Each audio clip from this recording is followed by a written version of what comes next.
My name is Wim. I'm Managing Director of Dentsu Consulting, which is a startup within the Dentsu AG's network. Our aim is to be a agency. If you read a little bit what's happening in the advertising industry, you know that consultants and agencies are melting. So we want to be one of those melting pots. So I have. So if AI is a pain or pleasure, I think personally that we need to go through the pain, and then eventually it will be a lot of pleasure. And I'll tell you why. I have three. Who's a marketeer in the room? All right. Who is an AI expert? Not almost. What is the rest doing? Sales. All right. Okay. Right. So, three questions a marketeer should ask an AI expert before the wallet goes open. Okay. But before I want to start with that, I would like to open a little bit the perspective, because I'm going to quickly fix this.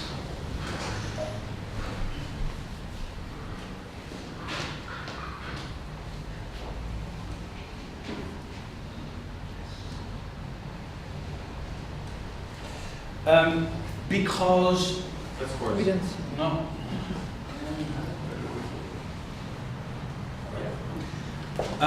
Open up the perspective a little bit, because in marketing today, in marketing communication, we are in a tough spot.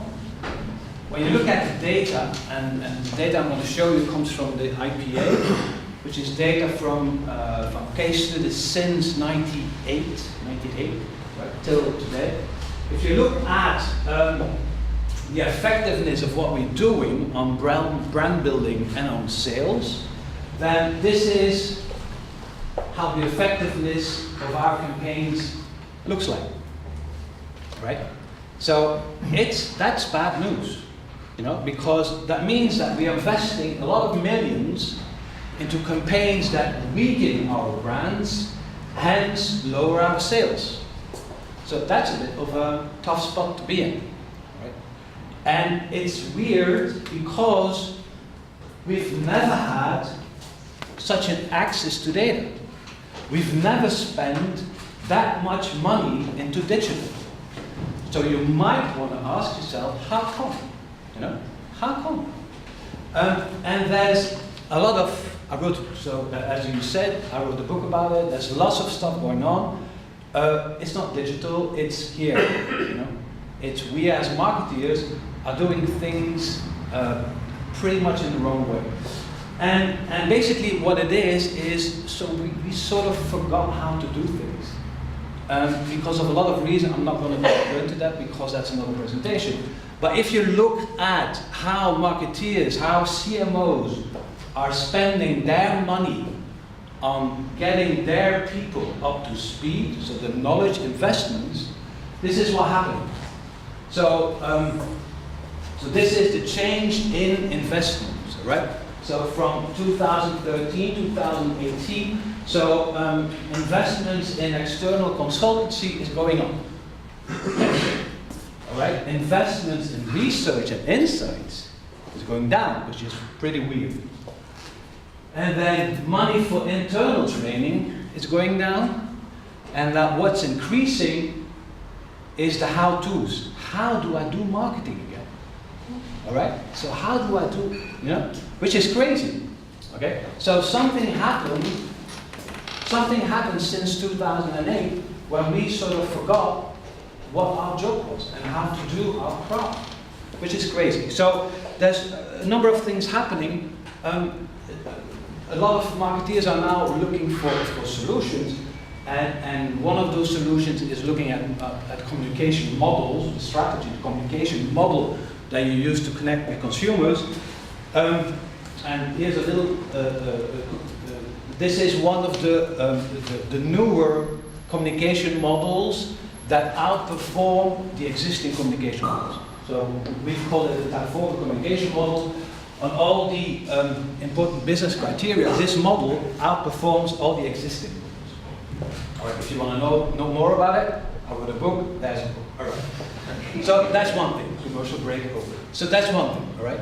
So people are looking strategically for models. The other thing is, what is it that technology can do? And this is where AI comes in.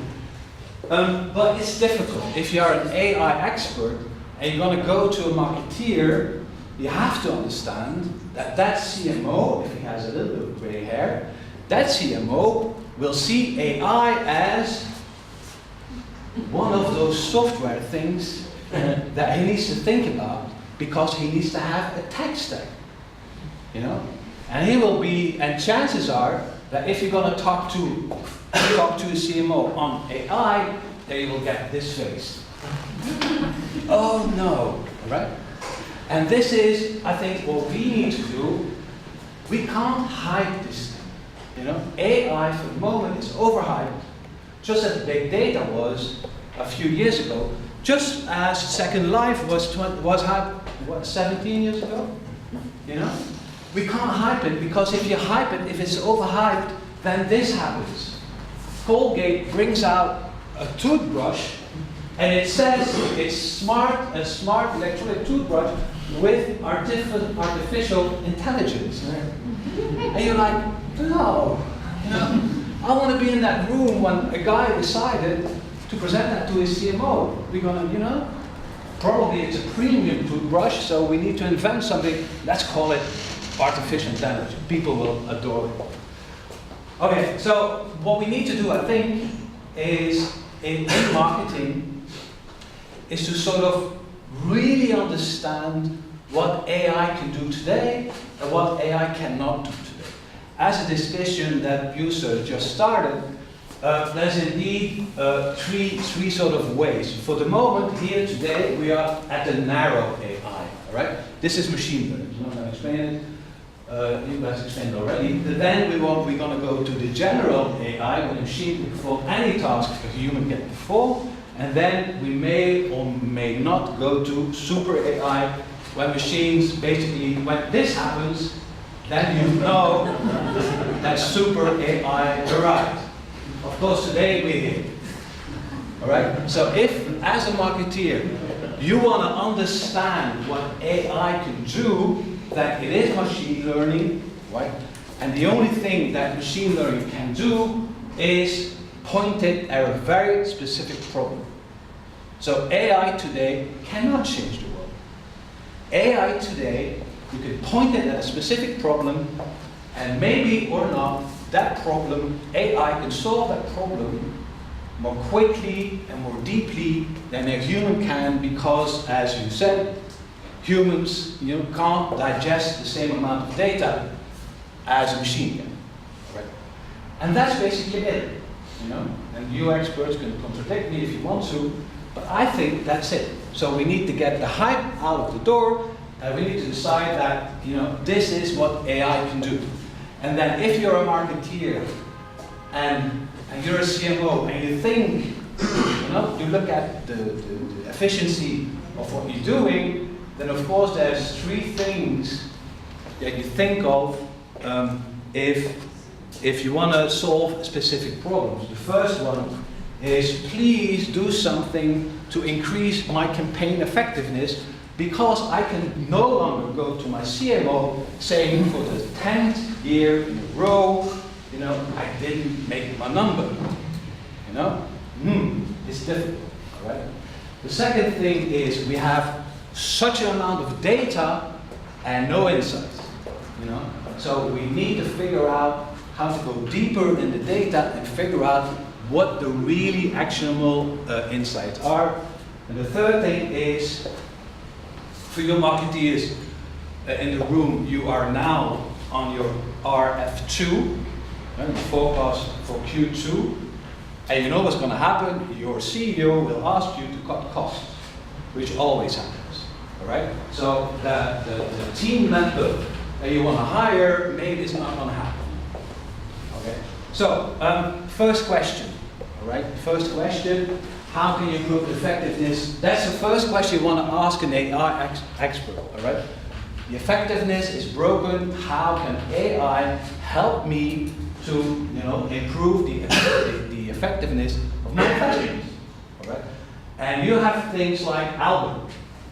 Albert is basically the machine that does everything in advertising except giving, creating the first-party data and creating the campaign creatives.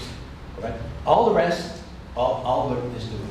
Second thing is, how can you provide me with more actionable insights? And it's a funny movie. Funny movie. Is that sound? It's your computer. No, it's not. No. And then I've met up there. You can try to repair it. We noticed something interesting about Twitter. We hear that? Particularly when this guy gets older. Anytime a company mentions moving to Mexico or overseas or just doing something bad, he's on it. He tweets, the stock tanks. Tweet, tank. Tweet, tank. Tweet, tank. Everyone's talking about how to make sense of all this. Key3 thought the unpredictability of it created a real opportunity. Meet the Trump and Dump automated trading bot. Trump and Dump is a bot powered by a complex algorithm. It helps us short stocks ahead of the market. Here's how.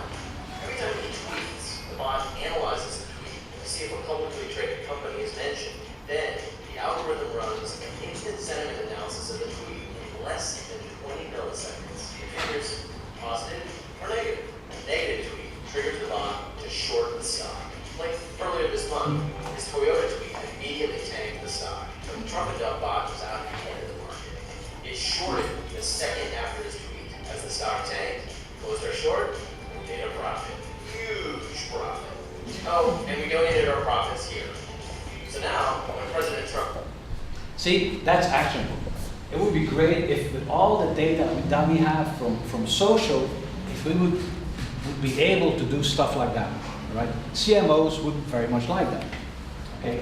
And the last thing is increase the productivity. There's a few ways to do that. Coca-Cola is trying it in a particular way. They want to create ads with AI, right? I'm very curious to see which ads they're going to air created by an AI bot. So basically the 3 questions, and then my time's up. 3 questions. AI today is machine learning, is you point it at a specific problem and maybe or maybe not, it can solve it, better than humans can. And I think these are the 3 specific topics that you want to look at. First is finally crack the code on the campaign effectiveness. Secondly, we have all that data, put it in a machine, and then hopefully the machine will get you deeper insights than we have today. And the third thing is increase the productivity of your team in some way or another. So is it going to be pain or pleasure? I have no idea, in fact. I don't know, but what I do believe we need to do is we can't hype AI because we're going to hurt AI. You can't hype it. You take it for what it really is, and feed the machine, and hopefully smart things will happen. Thank you very much.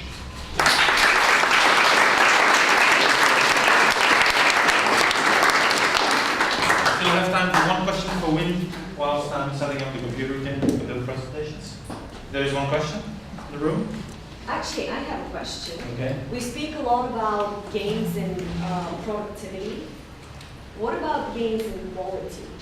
Even when we speak, specifically when we speak about marketeers, like how could people utilize AI to improve the quality of their work, of their output? Yeah.